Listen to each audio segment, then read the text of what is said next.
He had just gotten off the bus, still carrying his old military backpack, when he saw something that would freeze his blood.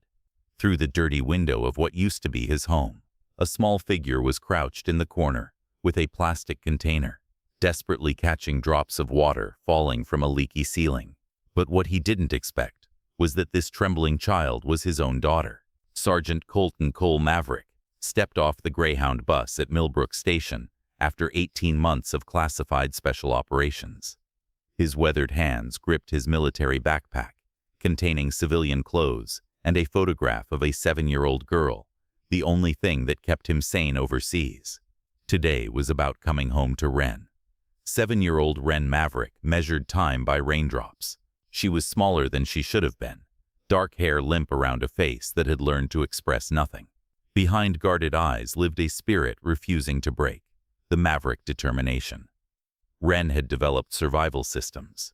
She knew which floorboards creaked when morning sun hit the kitchen, creating warmth, and when adults were distracted enough to gather life-saving water.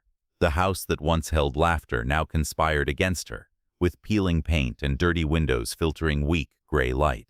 But Wren remembered better times: father's laughter, Sunday pancakes instead of cigarettes, being lifted high with airplane noises until they collapsed, giggling. Those memories were treasures in her mind's secret box, visited when thirst became unbearable. The creek behind their house had been sanctuary. Saturdays meant fishing, coal-baiting hooks while Wren chattered about everything. "Daddy, do fish get thirsty?" she'd asked once. "What do you think, little bird? For something different, like root beer."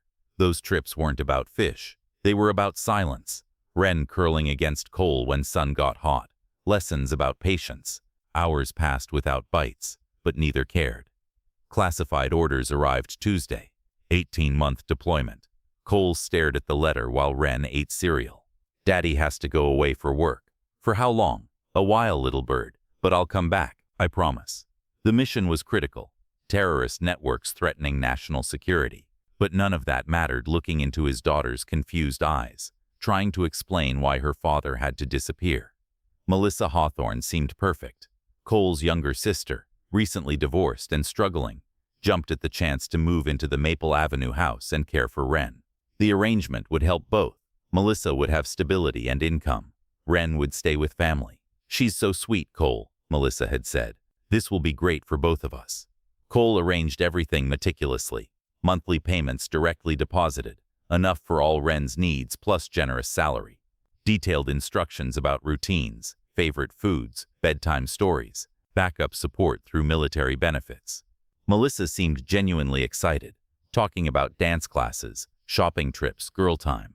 She promised regular photos and updates, ensuring Wren felt loved and secure. The goodbye was heartbreaking but hopeful.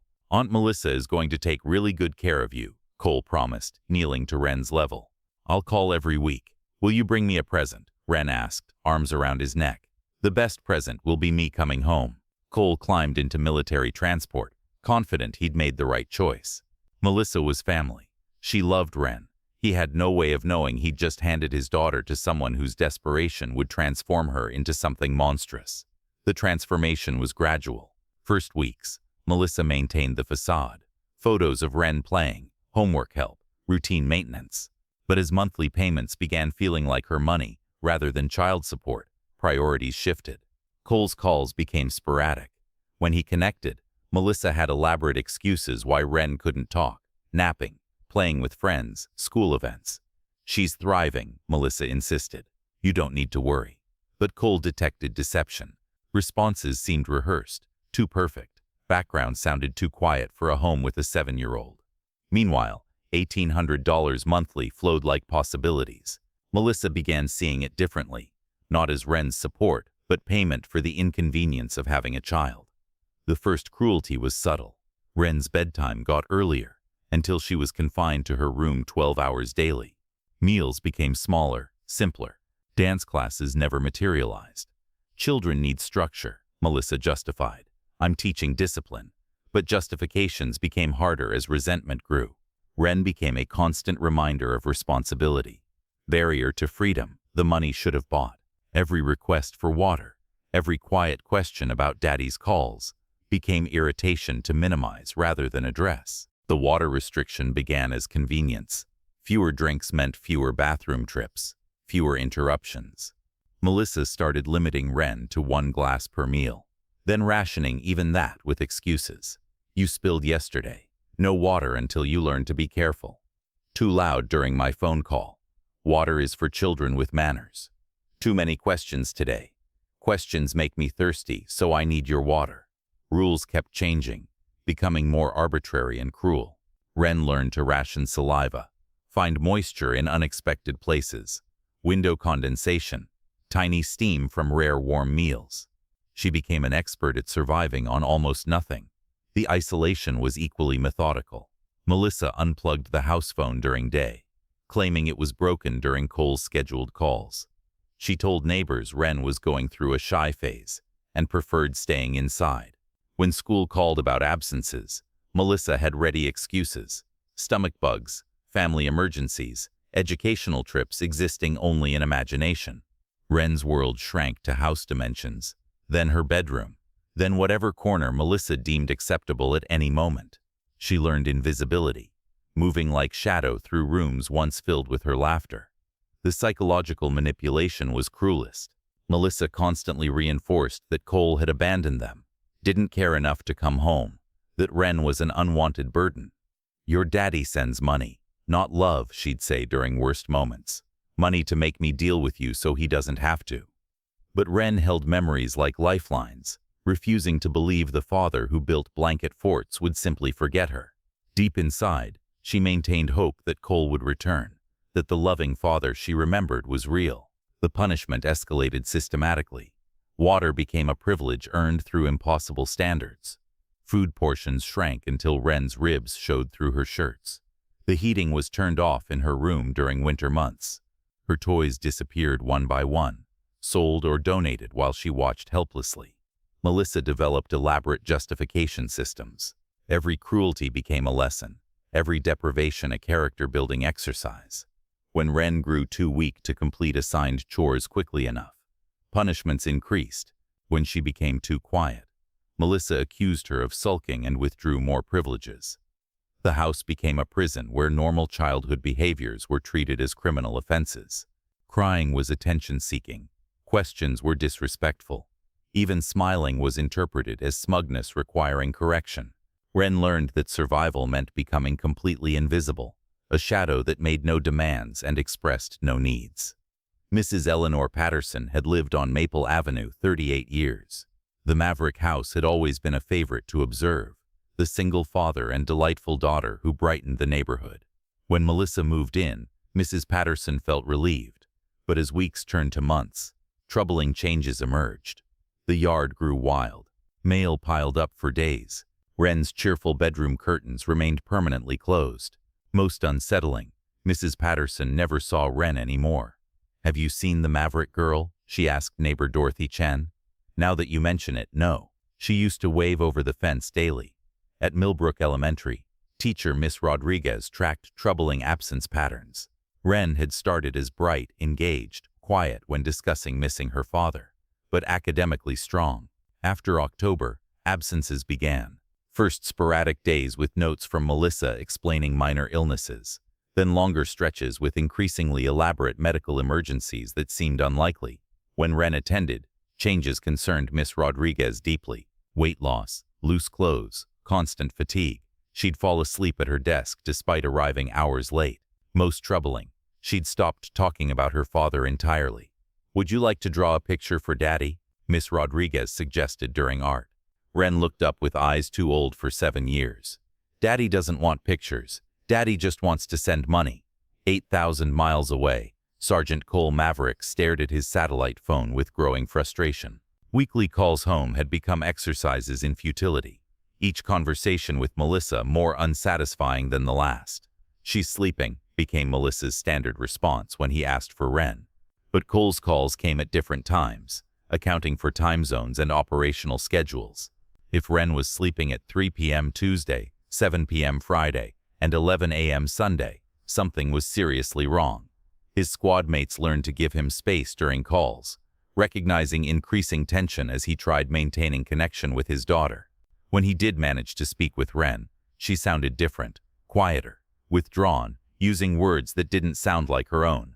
"Are you eating well, little bird?" he'd asked during their last conversation. "Yes, Daddy. Aunt Melissa takes good care of me," Wren responded in flat, rehearsed tone that sent chills down Cole's spine. "What did you have for lunch?" Long pause. "Food, good food." It was a coached response from a child who'd learned wrong answers carried consequences. Cole had spent years interrogating enemy combatants. He recognized evasion, but this was his 7-year-old daughter, and the thought she might need to lie to him was more terrifying than any battlefield. That night, Cole made the decision that would change everything. He put in formal request for emergency leave, citing family crisis. His commanding officer, understanding unique sacrifices of single military parents, expedited paperwork. "Take care of your little girl, Sergeant," Colonel Williams said, signing authorization. "We've got things handled here." The journey from classified coordinates to small-town America took 36 hours of planes, buses, and sheer determination. Cole traveled light, just military backpack, and growing dread that intensified with every mile closer to home. During long bus rides, he tried preparing for what he might find. Maybe Melissa was overwhelmed. Maybe Wren was struggling with his absence in ways his sister couldn't explain. Maybe parental instincts were being distorted by combat stress and separation anxiety. But deep in his gut, the same instinct that had kept him alive through countless dangerous missions screamed something was terribly wrong. The house looked wrong from the street, neglect details most wouldn't notice. But Cole's trained eye cataloged immediately. Unmowed lawn, scattered newspapers, peeling paint from shutters he'd carefully maintained. Cole approached with tactical awareness, staying low along the tree line. Something primal told him. Direct approach might compromise intelligence gathering about the situation inside. The kitchen window, obscured by overgrown bushes, provided clear view into what had been his home's heart. What Cole saw through dirty glass would haunt him forever. Wren was crouched in the corner like a frightened animal. Her clothes, once bright and cheerful, were faded and too large for her diminished frame. But it wasn't her appearance that stopped Cole's heart. It was what she was doing. His 7-year-old daughter was positioned under a ceiling leak, holding a cracked plastic container with desperate concentration of someone whose life depended on catching every precious drop. Her small hands shook with effort of maintaining position. She'd been there long enough for a puddle to form around her knees. As he watched in horror, Wren lifted the container to her lips and drank collected rainwater with grateful urgency of someone dying of thirst. She drank every drop, then immediately repositioned the container for more. Cole's combat-trained mind couldn't accept what he was seeing. This was his daughter, his bright, laughing, beloved little bird, reduced to gathering rainwater for survival in her own home. Cole didn't remember crossing the yard. His boot connected with the door frame below the deadbolt, and the door exploded inward with a crack that echoed through the house like a gunshot. Melissa jumped up from the living room with a startled shriek, tablet flying from her hands. "Cole, you're early. I wasn't expecting." But Cole was moving toward the kitchen with single-minded determination, following the sound of a plastic container being hastily set down and small feet scrambling across linoleum. When he rounded the corner, the sight was worse than through the window. Wren had tried hiding evidence of water collection, shoving the container behind broken cabinet and wiping the puddle with her sleeve. But she was too weak to move quickly, and desperate fear in her eyes told Cole everything about life in this house. "Daddy?" Wren whispered, voice so small it might have been wind. Cole dropped to his knees on wet linoleum, opening his arms. "I'm here, little bird. Daddy's here." Wren hesitated. That hesitation broke Cole's heart more than anything. His daughter, who used to run into his arms without question, now had to think about whether it was safe to trust him. But then her need for comfort overcame learned caution, and she threw herself against his chest, with desperate strength of someone drowning who'd finally found something solid. Cole wrapped arms around his daughter's too thin frame, feeling every rib through her oversized shirt. She smelled like rainwater and fear and something indefinably wrong. "I'm sorry I was gone so long," he whispered into her tangled hair. "But I'm here now, and no one is ever going to hurt you again." The evidence was everywhere once Cole knew what to look for. In the refrigerator, plenty of food, expensive takeout, wine, fresh fruit, but nothing a 7-year-old would choose or prepare. The pantry, once stocked with Wren's favorites, was nearly empty except for stale crackers pushed to the back. Wren's bedroom had transformed from cheerful sanctuary into storage closet. Toys were gone, sold or donated. The comfortable bed replaced with thin mattress on floor. Heating vent blocked with tape, making the room significantly colder. Most damning evidence was in Cole's bedroom, which Melissa had claimed. Bank statements scattered across the dresser showed monthly deposits of $1,800. The statements also showed how money was spent: restaurants, clothing stores, online shopping, anything except the childcare it was intended to support. I deserve something for taking care of her. Melissa's mask was slipping. Do you know how hard it is to have a kid in the house? Cole found a notebook in Melissa's handwriting, documenting complaints about Wren's behavior. What Melissa intended as justification read like a catalog of normal child development treated as criminal offense. Asked for water 3 times today. Attention-seeking. Cried when I told her you weren't calling. Manipulation. Drew pictures of you instead of homework. Defiant. Each entry revealed a woman who'd transformed normal childhood needs into justifications for systematic neglect. Cole's first call was to 911, reporting child endangerment and requesting immediate medical evaluation. Second call to military liaison, informing them emergency leave needed indefinite extension. Third call to family lawyer Janet Morrison, who'd built her reputation protecting children in impossible situations. Paramedics responding to Cole's call were visibly shaken by Wren's condition. Severe dehydration, malnutrition, chronic stress signs were immediately apparent.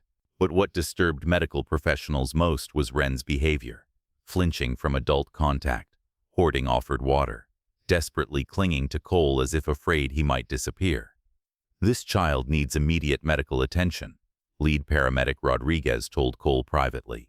But she also needs psychological evaluation. Physical effects will heal, but emotional trauma, that's going to take time and professional help. Police investigation was swift and thorough. Detective Sarah Chen interviewed neighbors confirming growing concerns. Mrs. Patterson provided detailed notes documenting changes in house maintenance and complete absence of child activity signs. But perhaps most damaging evidence came from Melissa herself. Under questioning, she seemed unable to understand why her treatment was problematic. She genuinely believed she'd performed a difficult service, that Cole should be grateful, that Wren's basic needs were unreasonable demands she'd handled as well as expected. Children are expensive and demanding, she told Detective Chen. Cole sent money, but it wasn't enough to cover everything and make it worth my while. I kept her safe, didn't I? She's alive. Word spread through Millbrook with wildfire speed. The systematic abuse of a soldier's daughter while he served overseas struck a nerve deep into the community's identity and values. The Millbrook Veterans Association, led by Korean War veteran Frank Sullivan, organized immediately. They saw Cole's situation not just as family crisis, but as betrayal of the compact between military families and supporting community. That little girl is our responsibility, Sullivan told the packed VFW hall during emergency meeting. When Cole Maverick was overseas defending our freedom, we failed to defend his daughter. That ends now. Veterans organized shifts providing security and support for Cole and Wren. They established a fund for medical and legal expenses. Most importantly, they created accountability networks, ensuring no military family in Millbrook would face what the Mavericks endured. Local businesses rallied. Sarah's Diner provided free meals, with owner Martinez personally ensuring every dish was prepared with healing care. The toy store donated complete wardrobe and books to help restore childhood to Wren's world. The town's children began asking how they could help. They organized lemonade stands and car washes, raising money for the soldier's daughter. They made cards and drawings, creating mountains of colorful encouragement filling Cole's mailbox. Dr. Amanda Foster, a child psychologist serving military families, volunteered services immediately. Your daughter is remarkably resilient, she told Cole after initial evaluation. What she's survived would break many adults, but she never stopped believing you'd return, and that faith will be the foundation of her healing. Melissa's trial became a watershed moment for child protection laws in the county. District Attorney Michael Roberts prosecuted with thoroughness and passion that had made him a champion for vulnerable children. The evidence was overwhelming and undeniable. Medical testimony established severe effects of chronic neglect. Financial records proved systematic theft of funds intended for childcare. Most damaging was Melissa's own testimony, where she continued justifying actions as reasonable responses to difficult situations. "I never hit her," Melissa protested from the witness stand. "I never physically abused her. I just managed her." Children need boundaries. "You mean boundaries like denying her water?" Prosecutor Roberts asked during cross-examination. "She had access to water. The tap worked fine. But you turned off the water supply when you couldn't afford utility bills. Bills you couldn't afford because you spent your brother's money on luxury items instead of necessities for his daughter." The courtroom was packed with community members, veterans, and families who had rallied around Cole and Wren.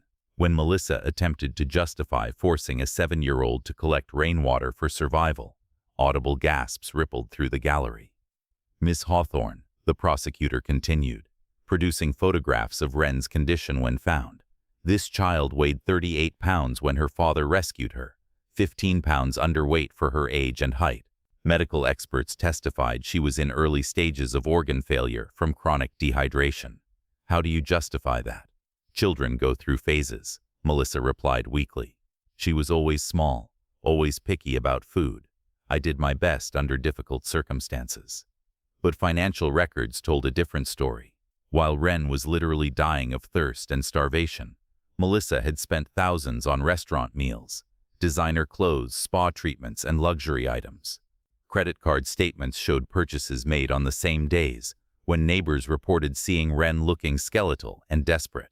The prosecution called Dr. Foster to testify about the psychological damage inflicted on Wren. "This child exhibited symptoms consistent with prolonged psychological torture," she explained to the jury. "She had been systematically conditioned to believe that basic human needs like food and water were privileges to be earned through impossible standards. The trauma she endured will require years of specialized therapy to overcome." When Cole took the stand, his testimony was devastating in its controlled emotion.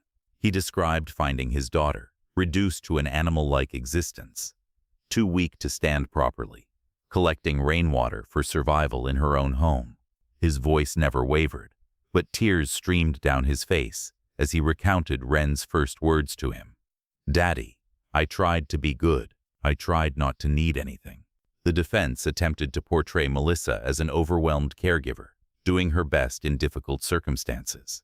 They argued that Cole's deployment had created an impossible situation, that the money provided wasn't sufficient, that Wren was a difficult child who required firm discipline. But the jury saw through these arguments within hours. They had heard testimony from neighbors, teachers, medical professionals, and child welfare experts.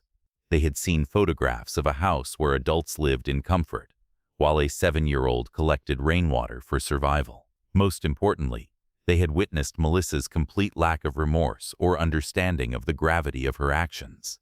The verdict was unanimous: guilty on all counts of child endangerment, criminal neglect, theft, and fraud. Judge Williams, himself a grandfather, imposed the maximum sentence allowed under state law: 8 years in prison, with mandatory psychological counseling and permanent prohibition from unsupervised contact with minors. "Miss Hawthorne," Judge Williams said during sentencing, his voice carrying the weight of absolute moral authority, "your actions represent a profound betrayal of trust that strikes at the heart of our social contract. Your brother entrusted you with his most precious possession while he served his country overseas. The community trusted you to uphold the values that make military service possible. Most importantly, a 7-year-old child trusted you to provide basic care while her father was away protecting our freedom. You failed spectacularly in every one of those responsibilities." The judge continued, his words echoing through the packed courtroom. "You systematically tortured a child in your care, stealing money intended for her welfare, while forcing her to live in conditions that would be considered inhumane for animals. Your complete lack of remorse and continued attempts to justify your actions demonstrate that you remain a danger to any child placed in your care. This sentence reflects not only punishment for your crimes, but protection for future victims of your cruelty." As Melissa was led away in handcuffs, she turned back to Cole one final time. "You don't understand what it was like," she called out. "She was so needy, so demanding. I did the best I could." But her words fell on deaf ears. The courtroom had heard testimony from dozens of witnesses who described normal, loving care that children deserve. They had seen evidence of a woman who chose luxury over a child's basic needs, who viewed a 7-year-old's need for food and water as unreasonable demands rather than fundamental human rights. The civil lawsuit that followed recovered every stolen penny plus punitive damages. More importantly, it established legal precedents requiring stringent oversight of care arrangements for military children and automatic review processes when warning signs appeared. Wren's recovery came in small victories. Cole celebrated like triumphs. First time she drank full water without hoarding, he nearly wept. First time she asked for seconds at dinner, he stepped outside to compose himself. Dr. Foster used play therapy and art to process trauma. Drawings told stories, small figures hiding from threats, empty bowls, gradually brightening to show fathers and daughters together. "She's trusting again," Dr. Foster explained. "Be completely consistent. She needs to know you'll be where you say you'll be." New routines prioritize safety. Morning breakfast, Wren's choice, unlimited water. Evening stories, same books repeated, because familiarity felt safer. 3 years later, 11-year-old Wren Maverick stood before a congressional subcommittee, poised and articulate despite her age. "My name is Wren Maverick," she began. "When I was 7, while my father served overseas, I collected rainwater from a leaky ceiling because the person supposed to care for me wouldn't let me drink from the tap." Representatives were visibly moved, but Wren wasn't seeking pity. She was ensuring other children wouldn't suffer as she had. "I'm here because I don't want other kids to be thirsty. Every child deserves to feel safe, especially when their parents serve our country." Her testimony led to the Military Family Protection Act, creating oversight for children during parental deployment. More importantly, her story changed how communities viewed responsibility to military families. That evening, watching sunset from their porch, Wren asked, "Daddy, will our story help other kids?" "I know it will, little bird," Cole replied. "Your courage is going to change the world." The greatest victory wasn't justice or laws changed. It was a child's laughter, freely given, in a home where she knew she'd always be safe, heard, and loved.